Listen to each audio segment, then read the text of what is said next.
Na década de 40, os engenheiros fazem definitivamente parte da elite dirigente do país e a engenharia portuguesa continua a dar passos em frente. Crítico de um sistema de ensino verbalista e de longos anos de estudo com escasso contacto com a prática, o professor Manuel Rocha cria no Técnico, em 1942, um centro de estudos de estruturas e mecânica dos solos. O engenheiro Manuel Rocha foi um homem que tratou sobretudo da teoria da semelhança e dos modelos experimentais. Nessa altura não havia computadores digitais. E como não havia computadores digitais, os computadores que se recorriam eram computadores analógicos. E os computadores analógicos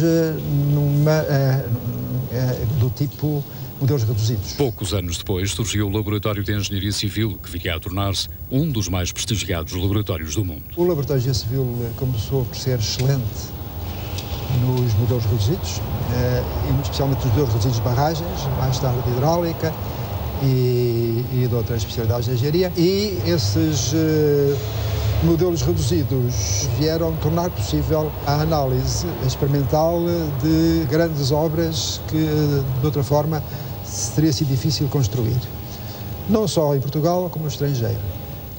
O LNEC e o seu departamento de hidráulica vão assumir grande relevo na construção das barragens previstas pela Lei da Eletrificação do país. Até aí, todos os estudos experimentais de obras hidráulicas eram levados a cabo em laboratórios estrangeiros. A partir da criação do Departamento de Hidráulica do LNEC, não só esses estudos passam a ser feitos em Portugal, como o LNEC, por sua vez, vai realizar estudos para projetos hidráulicos e de engenharia civil em muitos outros países. Em 48, uma grande exposição realizada nas novas instalações do Técnico publicita a sua intervenção no progresso verificado em Portugal. Por vezes, o seu trabalho atingia grande visibilidade, através dos jornais de atualidades, então exibidos nos cinemas. Perante alunos do curso de Engenharia de Aeronáutica do Instituto Superior Técnico de Lisboa, o Sr. Professor Engenheiro Varela Cid realizou no aeroporto de Montijo voos experimentais com o seu planador São Miguel, inteiramente construído nas oficinas daquele estabelecimento de ensino superior.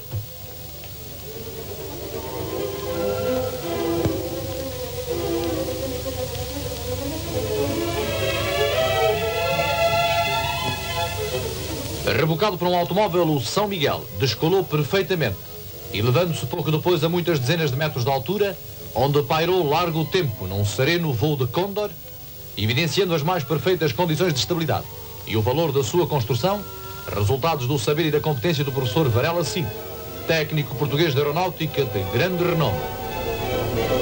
Apesar de todos os progressos, Manuel Rocha continuava a achar que o ensino da engenharia em Portugal deveria ser alterado. Mas essa batalha seria mais difícil de vencer. Faz uma intervenção nesse congresso em 62 muitíssimo clarividente e muito interessante, porque aponta já justamente esta necessidade de, por um lado, resolver o problema do bloqueio na carreira de engenharia dos engenheiros técnicos com os engenheiros, e ele propõe sistemas muito flexíveis de passagem, justamente para que o sistema forme com mais rapidez e de uma maneira mais adequada às necessidades do mercado. E a outra coisa que ele aponta é a necessidade de diversificar os modelos de ensino e as próprias formações. Barragens e construção e reparação naval foram dois setores que contribuíram largamente para o desenvolvimento da metalomecânica nacional. Seria a aposta na construção naval que viria, aliás, a justificar a entrada da CUF no setor metalúrgico. A atividade metalomecânica, que tem grandes desenvolvimentos, tem a ver com a construção naval. Começa exatamente aí, e tem a ver com a necessidade de criar e de estabelecer meios para construir e para reparar as suas próprias unidades. Portanto, a atividade metalomecânica começa com umas oficinas, começa a querer suprir as necessidades da indústria naval e as necessidades das próprias instalações de barreira, do ponto de vista de conservação e do ponto de vista de construção, e acaba por trabalhar para o exterior com uma grande dimensão. Foi precisamente para a Lisnave e a Setnave que a MAG projetou e construiu, com meios e engenharia exclusivamente nacionais, grandes pórticos rolantes, que, aplicados nos estaleiros portugueses, viriam a ser depois exportados para vários pontos do mundo, nomeadamente os Estados Unidos. Outro dos setores em que a metalomecânica portuguesa viria a ganhar relevo internacional foi o da construção de carruagens de comboio e metro, em que se especializou a Sorefam. Num país onde era crónico o atraso, onde os comboios da companhia estatal CP só vieram a ser eletrificados quase 30 anos após a linha de Cascais, subarrendada à Sociedade Estoril, a partida do primeiro comboio elétrico de Lisboa para o carregado teve discursos, banda, colchas à janela e um desfile das glórias do passado. À frente vinha a composição que em outubro de 1856 foi a primeira a fazer o trajeto de Lisboa ao carregado. Locomotiva número 1, furgão número 1 e a carruagem salão de Dona Maria Pia, usada até 1908.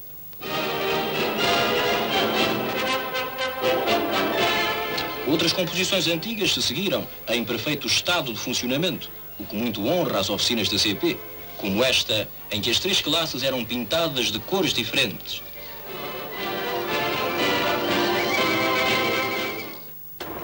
Também o lançamento do Metropolitano de Lisboa foi rodeado de expectativa e tema de propaganda. Lisboa poderá agora ombrear com as outras cidades estrangeiras que já têm metropolitano, orgulhando-se de que o seu poderá, sem receio de confronto, comparar-se aos melhores do mundo.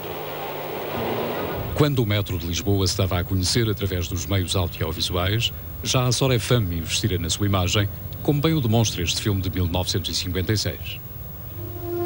E aqui têm, como o nosso país, que dantes só à custa do dispêndio de avultadas divisas no estrangeiro podia reequipar as suas linhas férreas, as está prateando já com moderníssimos comboios, que já são afinal parte da nossa prata da casa, que representam uma valiosa contribuição no vasto plano da industrialização em Portugal. O certo é que, ao longo dos anos, o fabrico de carruagens continuou a ser um dos campos de sucesso da metalomecânica portuguesa, mesmo se é outro nome que hoje ostentam as carruagens do recém-criado Metropolitano do Porto.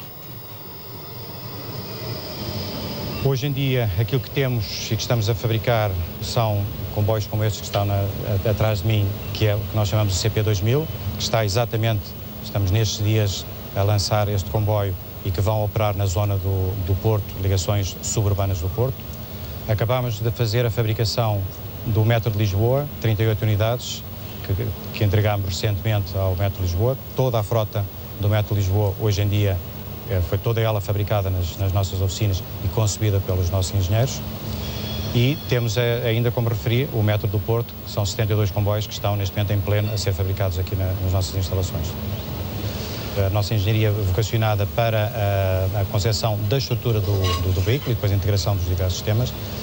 Ao longo destes anos deu-se uma enorme evolução na concepção da estrutura, estruturas cada vez mais leves, sem perder características de resistência e de segurança, mas cada vez mais simples na sua concepção. Por outro lado, os diversos sistemas, aqueles que estão feitos pela nossa engenharia, como seja, por exemplo, todos os rodados, chamados os bogies, uma enorme evolução, e se nós compararmos comboios feitos há 20 ou 30 ou 40 anos atrás, aqui nestas mesmas oficinas, e os comboios que hoje em dia, tal qual como este CP2000 que vai começar a circular, em termos de conforto, em termos de ruído, nos diversos aspectos, inclusive também e sobretudo de segurança, houve de facto uma enorme evolução ao longo destes 40 anos. Os comboios são cada vez mais conduzidos por sistemas informáticos, obviamente que não dispensam a operação do homem, mas cada vez suportados mais por diversos sistemas informatizados que facilitam a vida do maquinista, obrigam, por outro lado, o maquinista a ter a especialidade de saber lidar com esses sistemas e, muito importante, é que aumentam cada vez mais a segurança e o conforto do transporte ferroviário.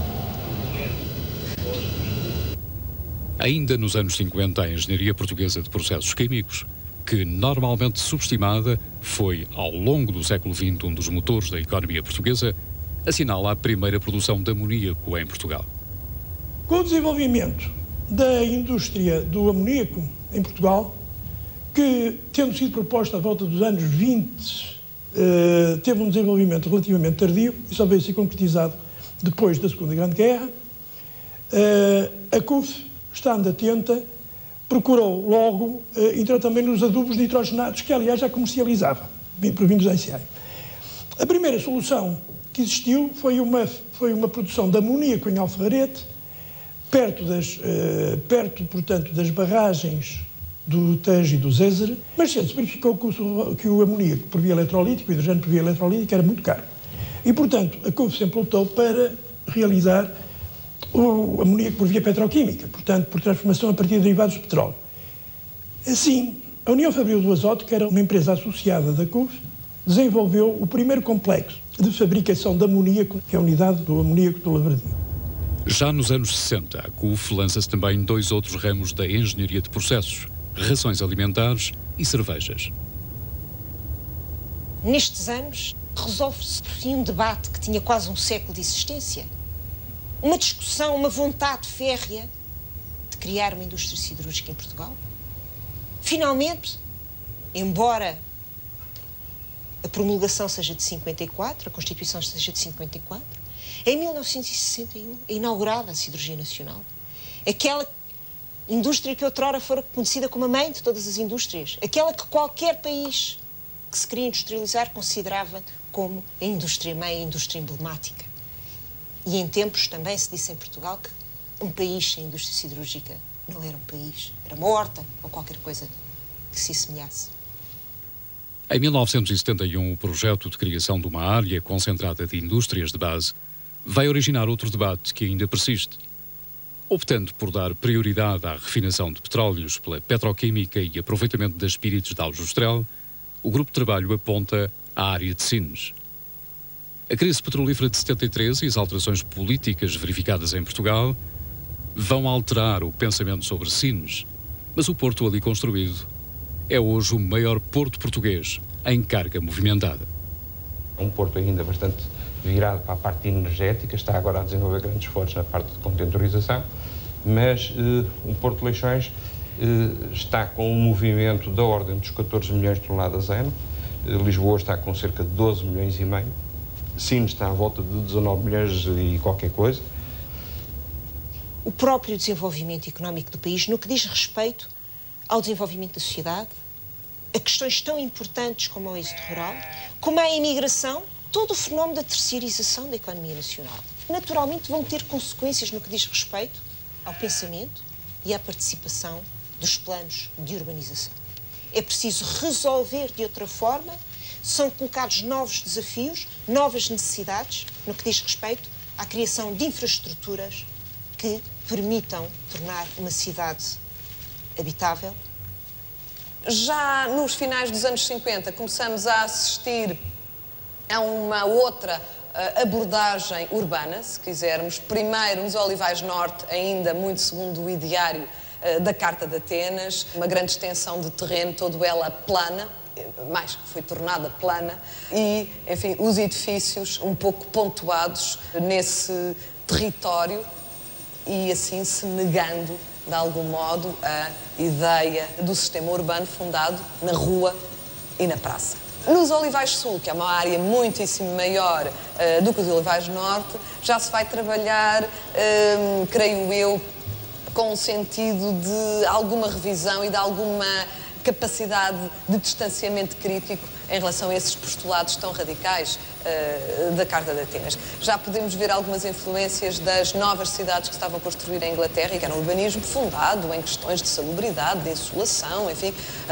qualquer coisa que vinha, de facto, acrescentar muitíssimo ao que eram os bairros insalubres antigos dos centros históricos. Mas, ao mesmo tempo que introduzia esses novos dados, cruzava-os com o sentido de uma certa cidade-jardim, naturalmente uma cidade-jardim feita com blocos em altura e uma cidade-jardim de habitação social, mas onde foi possível criar um espaço com uma extrema generosidade. Em termos de pensamento urbano, creio que foi uma grande inovação para o mundo da cidade e para a cidade de Lisboa. No final do século, a cidade expande-se de novo para o Oriente, aproveitando a oportunidade criada pela Expo 98. A Expo, construída à Ilharga de Lisboa e que foi, enfim, penso que unanimemente reconhecida como uma grande aposta ganha, na medida em que transformou o investimento numa exposição efêmera na criação de cidade. Aponta um aspecto que eu acho absolutamente fundamental, que é todo o desenho urbano e arranjo de espaços exteriores. Portanto, criar uma cidade não só para o automóvel, que era aquela cidade pensada pela Carta de Atenas, em que a nossa vida se reduzia a 4 funções: habitar, trabalhar, lazer e circular.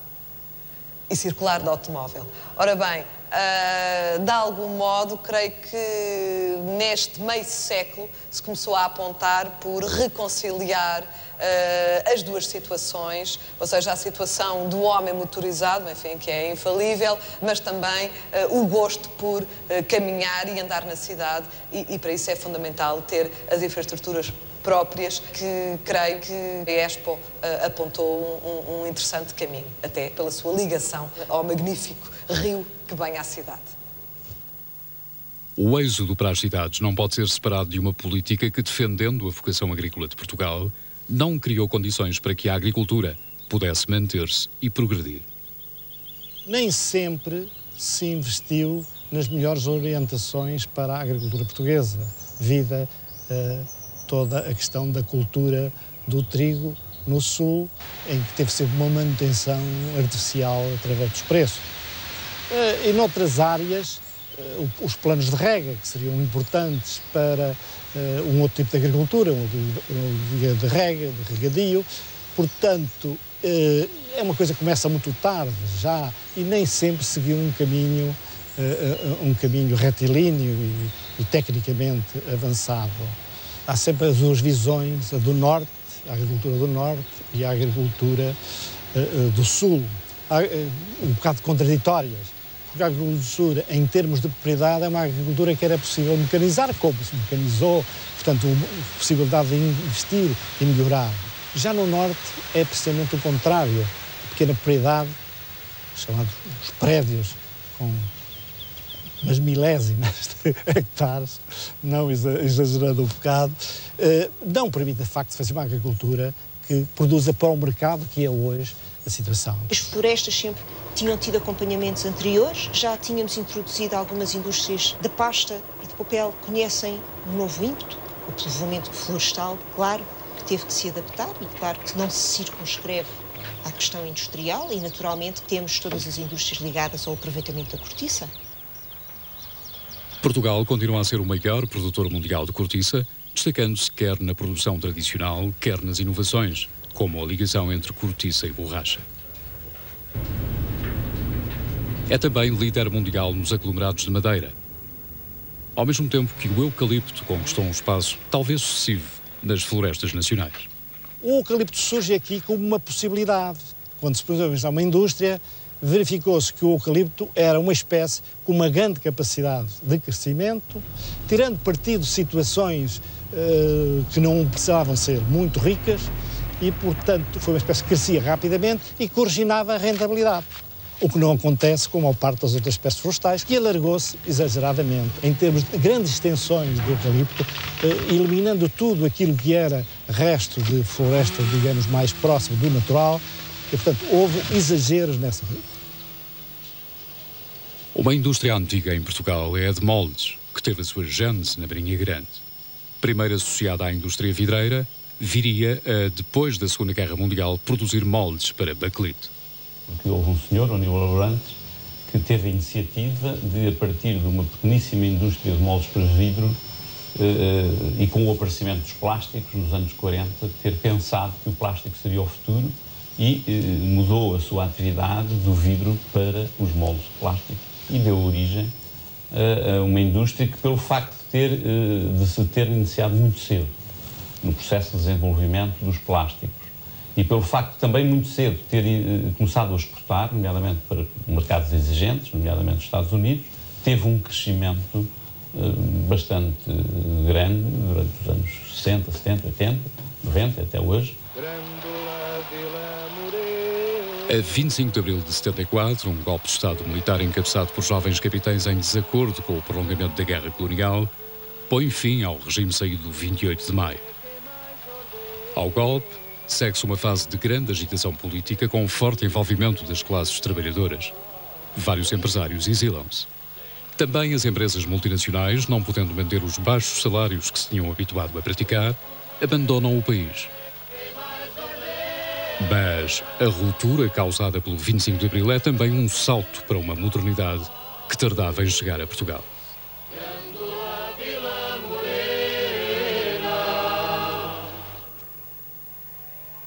A indústria de moldes adotou rapidamente as novas tecnologias digitais, o que lhe permitiu revolucionar os processos de fabrico dos moldes e aumentar a competitividade.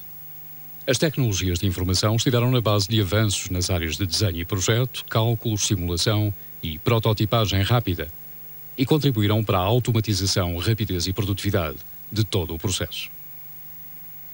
A primeira fase é o desenho, tem que se lhe dar uma forma. O forno solar, como não existe nenhum, tinha que se pensar, bom, que forma vamos dar a um forno solar? E como tinha que ser transportável, criámos uma forma próxima de uma mala. Depois, uma vez desenhada a parte estética, assim, aquela parte visual, que é apelativa ou não às pessoas, depois faz-se a engenharia, começa-se a trabalhar no interior.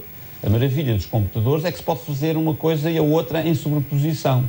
Depois faz-se a parte interior, depois vê-se as resistências materiais, decide-se, por experiência dos engenheiros, quais os seus materiais mais indicados, e depois vai-se fazer simulações no computador, saber se os materiais se comportam como se tinha pensado.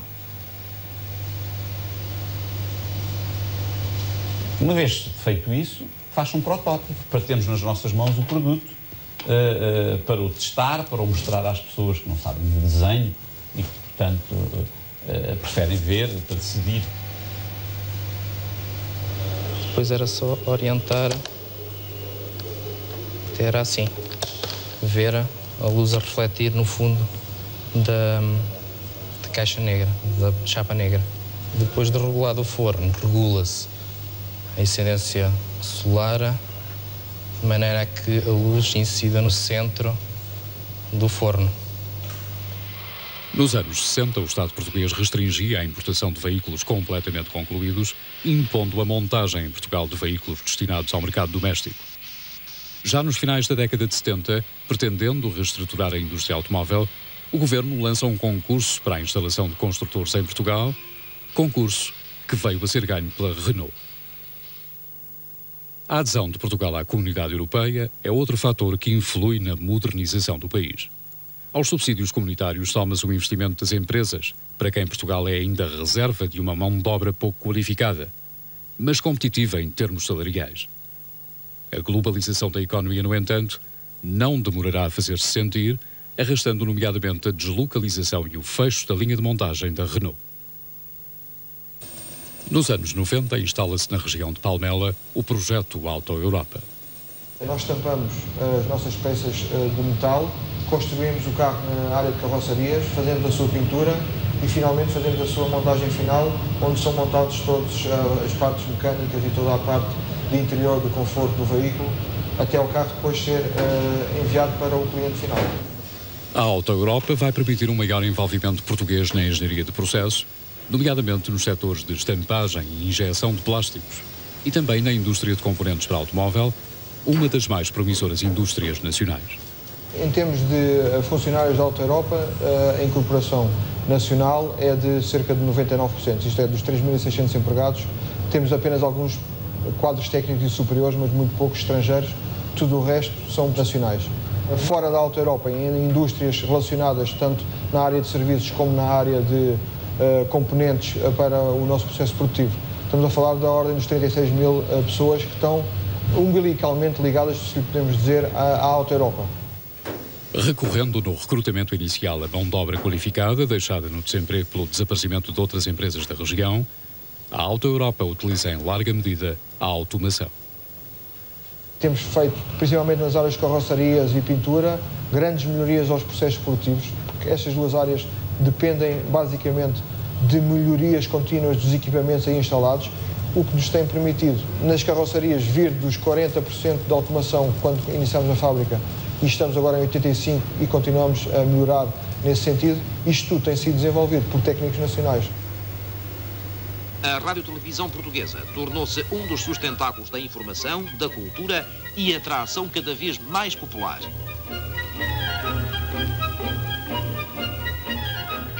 No final dos anos 50 arrancava em Portugal o primeiro canal de televisão. A Marconi assegurava as comunicações internacionais, mas Portugal chegava aos anos 60 com um nível de penetração telefónica extremamente baixo em relação às médias europeias. Havia, entretanto, alguns sinais de mudança. Existe em Portugal, desde os anos 50, um centro de estudos de telecomunicações, na cidade de Aveiro, que era, na altura, dos CTTs, depois foram tendo vários nomes. Hoje em dia é uma empresa do Grupo Portugal Telecom, que é Portugal Telecom Inovação, onde foram desenhadas a quase totalidade das centrais de comutação automática construídas em Portugal. Nos anos 70, a reforma Veiga Simão vai fixar os docentes à universidade e estimular a investigação. E a abertura das universidades nas colónias abre a jovens investigadores o acesso a doutoramentos no estrangeiro. Esse movimento amplia-se após o 25 de Abril, com o fim da guerra colonial, a descolonização e a chegada a Portugal de docentes vindos das colónias, que vão animar a abertura de novas universidades e a investigação nas áreas da eletrónica e das telecomunicações. Portugal vai ser um dos primeiros países europeus a usar o sistema GSM e a penetração dos telemóveis no país ultrapassa largamente a média europeia. Mas Portugal está também na primeira linha da investigação sobre telecomunicações. Nós temos vindo a trabalhar desde os finais dos anos 80 em sistemas de telemóvel de quarta geração. Recordo que estamos na segunda, ou se quiserem, em alguns casos muito especiais, na segunda e meia. E, portanto, uma geração para a frente daquilo que se fala em UMTS. Nós estamos há cerca de 12, 13, 14 anos a trabalhar nisso. Fomos responsáveis pelo projeto, fabrico e ensaio das antenas. Fomos nós aqui. O fabrico das antenas dos protótipos também é português. Instituto Superior Técnico. Embora, de acordo com as estatísticas da OCDE, Portugal tenha 1/3 dos engenheiros da média europeia, a verdade é que foi o pioneiro em algumas áreas de engenharia. Nós passámos a ter duas coisas em que Portugal é pioneiro mundial. Uma é um multibanco. Nós já nem acreditamos quando vamos a um país que não haja multibanco. Outra coisa é a Via Verde. É estranho, mas a Via Verde é uma coisa quase inédita a nível europeu. Não há nenhum ou quase nenhum país em que a gente possa andar em estradas que tenha que pagar portagem e que não tenha que arranjar umas notas ou umas moedas para pagar a portagem. E então o mesmo sistema funcionar em todo o país, não tenho certeza, mas julgo que é quase só em Portugal que existe um esquema desses.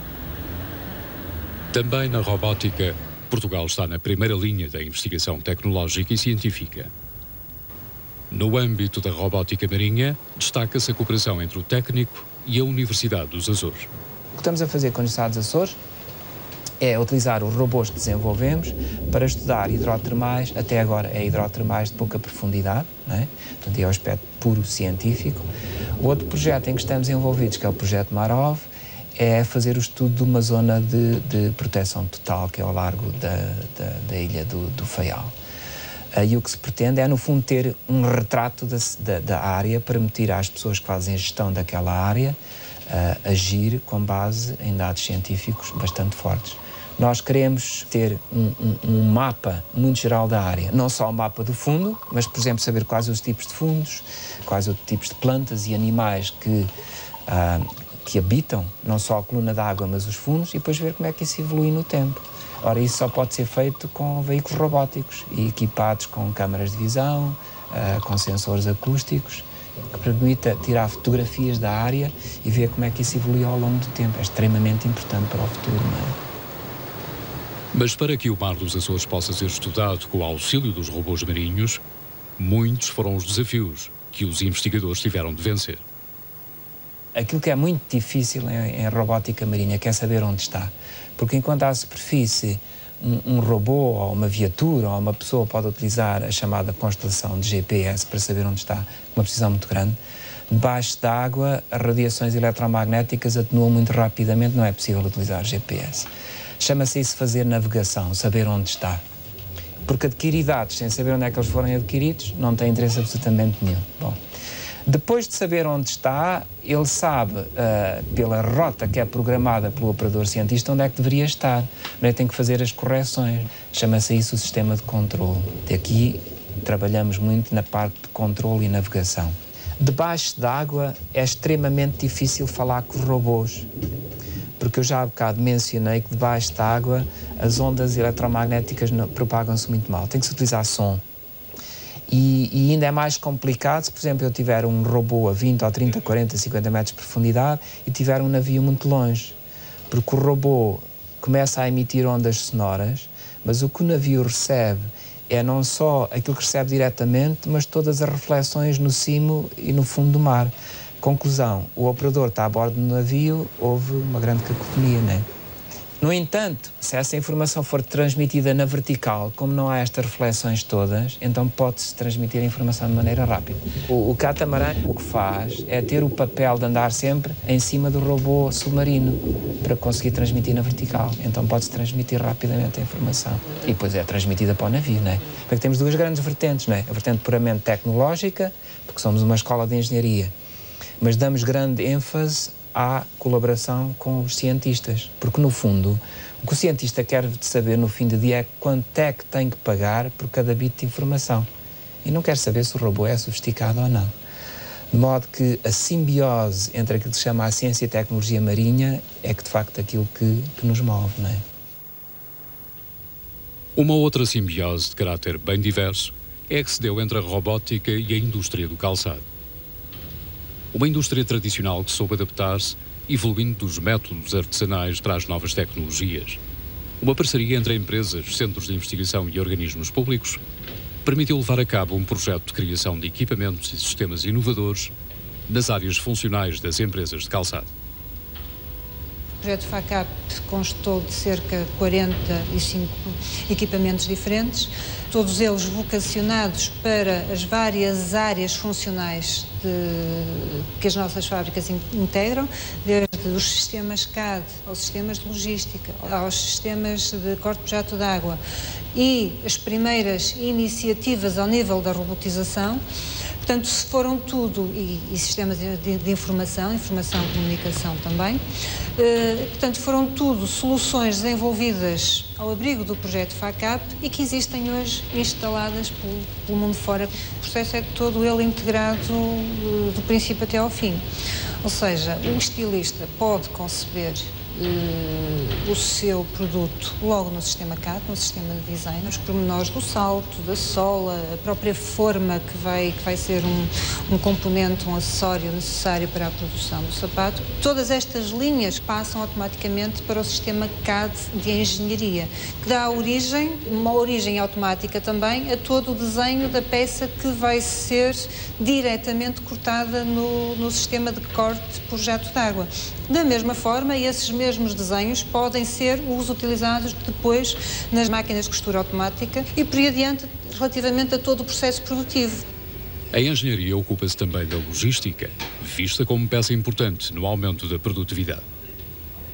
É frequente nós olharmos para as nossas empresas e vermos permanentemente muitos operários que se movimentam de postos de trabalho em postos de trabalho, a ir buscar materiais, a levar caixas. Portanto, há uma movimentação contínua. E, portanto, tudo isso é sinónimo de tempos perdidos, tempos mortos, tempos que não acrescentam valor aos produtos. A única forma de, efetivamente, nós conseguirmos alguns ganhos de produtividade é fazer com que todo o trabalho seja o mais possível preparado a montante, de forma a que ele chegue aos operários sem eles terem que se deslocar.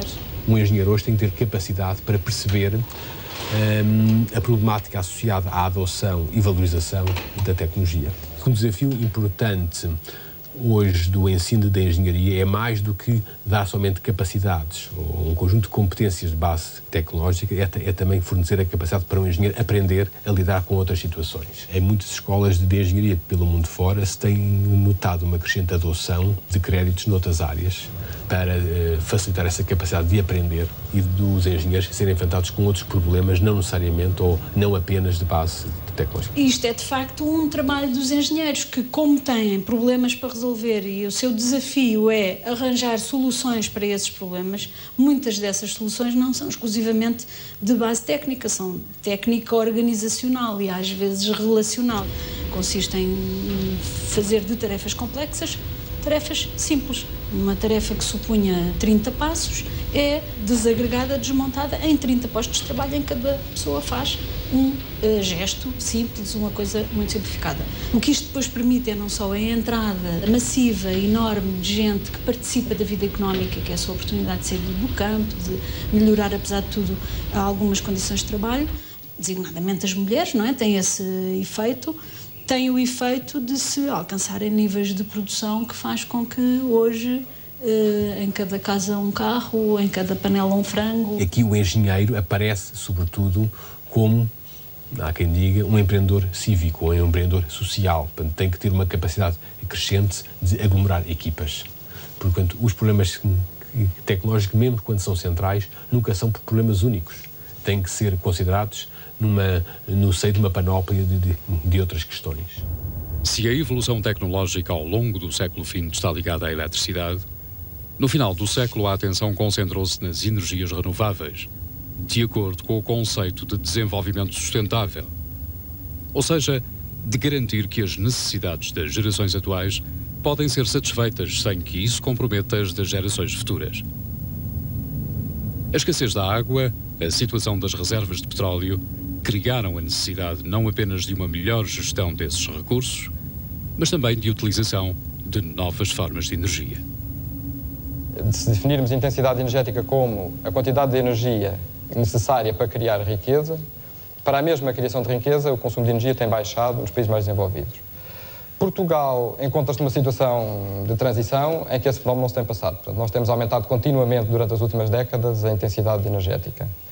É bem claro que aí a tecnologia também tem, com certeza, um papel. Portanto, mais uma vez, temos a questão da ecoeficiência, portanto, utilizar mais racionalmente a energia. Dizia-se mesmo, até há pouco tempo, que esse era um dos recursos energéticos que Portugal tinha.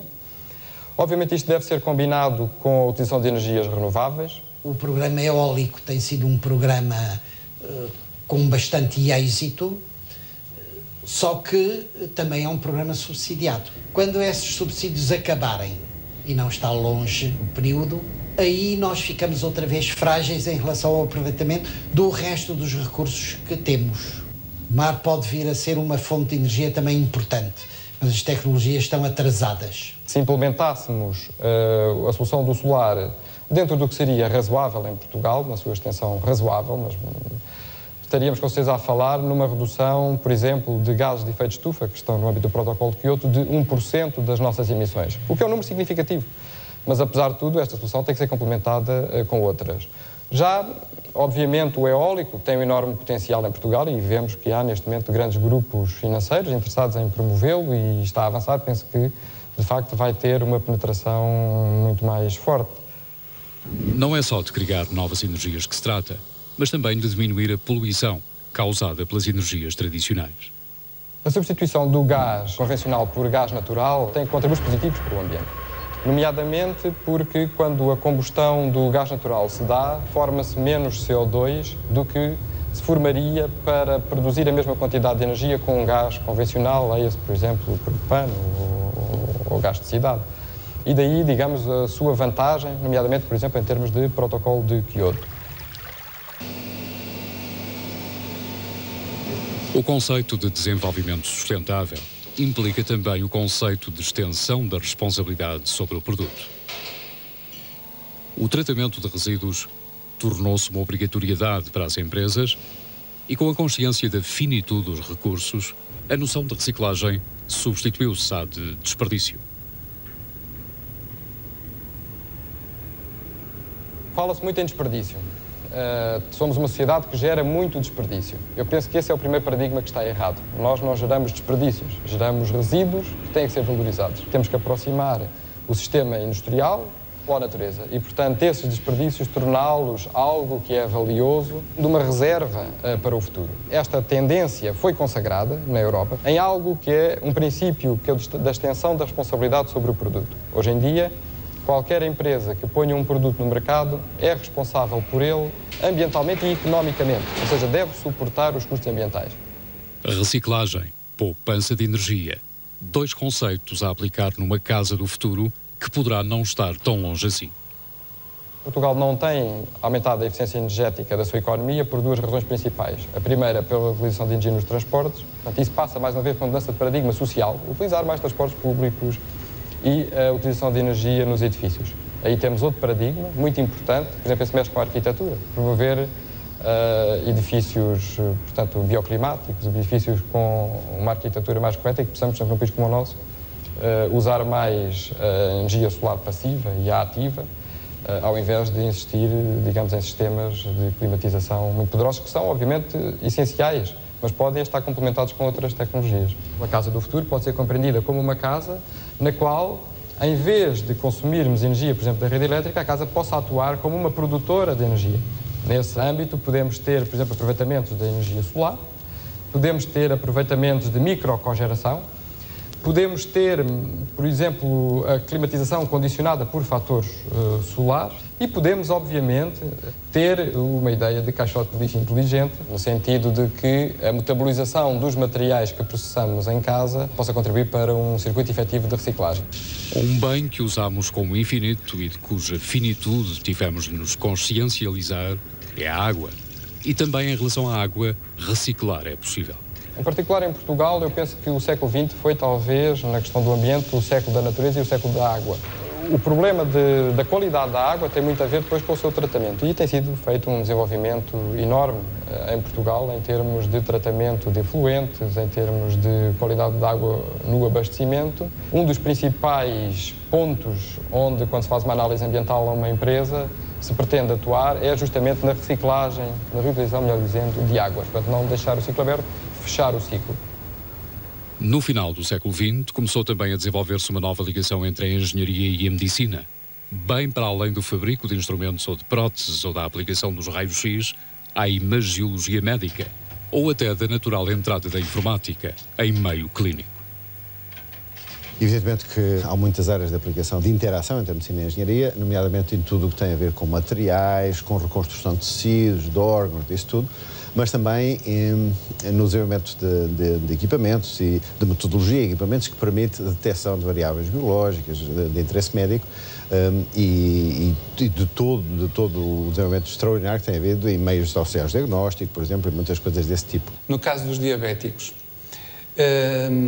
a medição da glucose de antes era feita num laboratório de análises. Hoje em dia, a medição da glucose é feita em casa, pelo diabético, com um aparelho pequenino que cabe na carteira. E, portanto, o diabético tem possibilidade de saber sempre, em qualquer altura, se a sua glucose está alta, se está baixa e, portanto, se deve ou não deve ajustar o nível de insulina. Ora, isso resultou da miniaturização do sistema, portanto, há uma intervenção clara da eletrónica e resultou do desenvolvimento de sensores que detectam a quantidade de glucose que existe no sangue. Equipas interdisciplinares têm desenvolvido dispositivos aplicáveis no diagnóstico e no tratamento de patologias.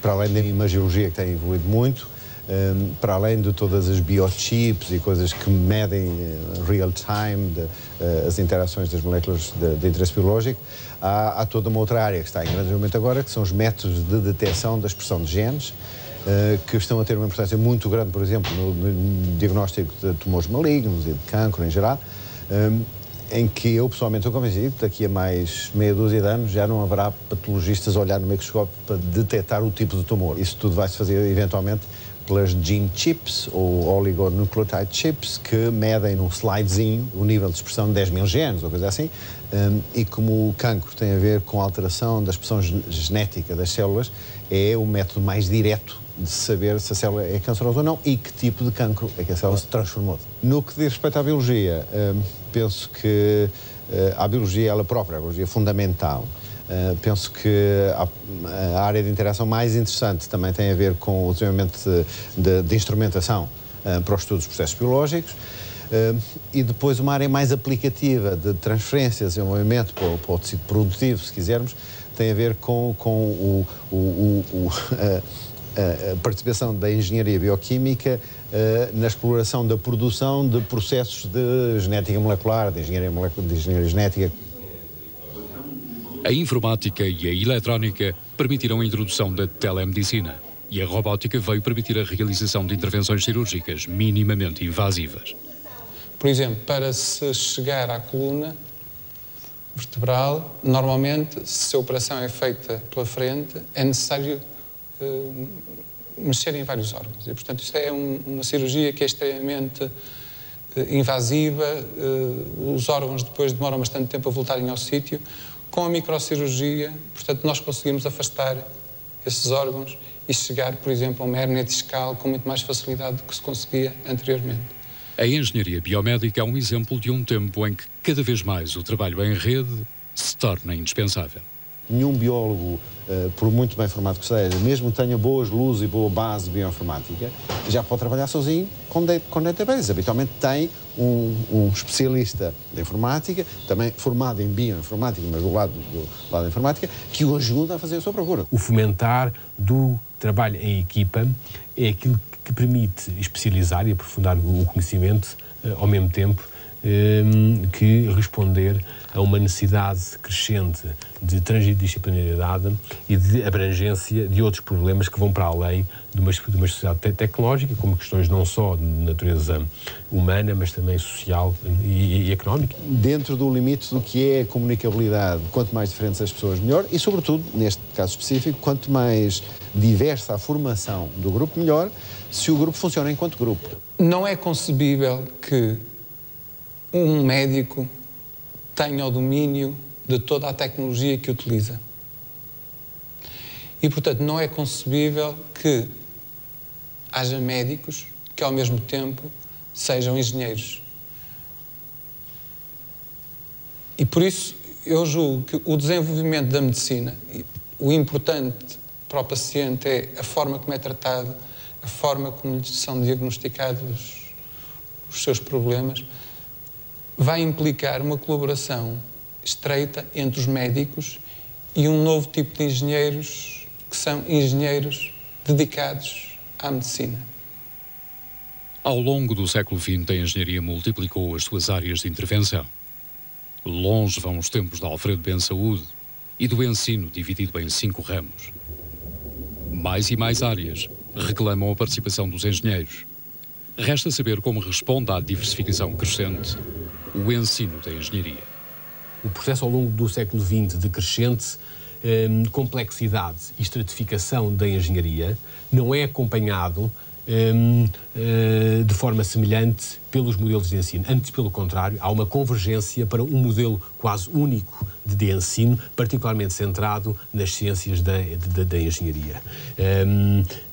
Isto hoje justifica, no nosso entender, alguma relativa déficit de inovação na atividade dos engenheiros e, obviamente, o que foi acompanhado por um isolamento progressivo da universidade face à sociedade civil e às empresas em particular. O empresário quer resultados muito rápidos, quer investigação feita e com resultados à vista.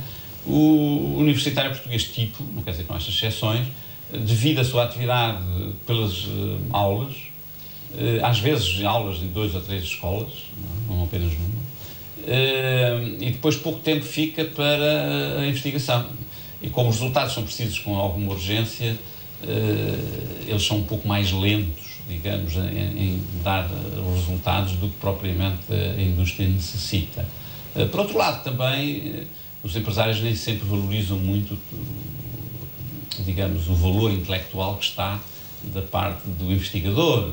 E, portanto, há aqui um gap, que podemos chamar de gap cultural, que resulta da não existência de uma tradição ainda e de uma prática que é um fator limitativo do nosso desenvolvimento económico. Carregamos aqui no botão, acendemos a luz, abrimos a torneira de água e tudo isto é resultado de trabalho de engenharia. E, portanto, esta noção de que a técnica é um bem que pode servir às populações, fazer aceder a bens provenientes do progresso técnico a um número mais vasto de populações. Tudo isto, esta nova dimensão do trabalho de engenharia, contribui para a construção da democracia